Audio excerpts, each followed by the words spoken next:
1 հեկտար հողատարածքից ընդամենը 3 պարկ ցորեն Եղվարդցի Ալբերտ Սարիբեկյանը չի պատրաստվում վճարել կառավարության կողմից փոխառության պայմանագրով տրված ցորենի դիմաց, նա տառապում է ձայնալարերի լուրջ հիվանդությամբ, սակայն կարողանում է հասկացնել իր բողոքը։ Ըստ պայմանագրի յուրաքանչյուր կես հեկտար հողատարածքի համար ցանկացողներին տրամադրվել է 150 կիլոգրամ առաջին վերարտադրողության ցորեն, որի դիմաց փոխառում պարտավորվել է վերադարձնել 24,000 դրամ։ Մեծ ծախսեր կատարելուց հետո կանգնել են փաստի առաջ։ 120,000 դրամ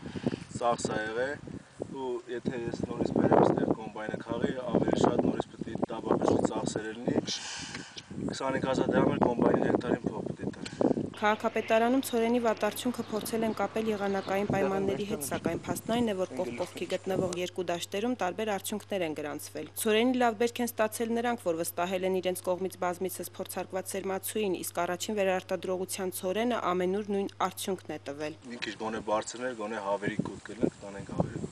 Հողատերերը հիասթափված են, ծախսած գումարները կարող էին այլ նպատակի ծառայեցնել, թեթևացնել ընտանիքի հոգսը։ Ցորենի սերմի բաժանման աշխատանքներով զբաղվել է Եղվարդի փոխքաղաքապետ Կարեն Հարությունյանը, նա չցանկանալով տեսախցիկի առաջ բացատրություն տալ, միայն նշեց, թե Ռուսաստանից բերված էլիտար ցորենը առաջին անգամ ցանել են Մրգաշենում, այն լավ արդյունք է տվել, որն էլ իրենք գնել եւ որպես սերմացու բաժանել են գյուղացիներին։ Լուսինե Ղազարյան, IPF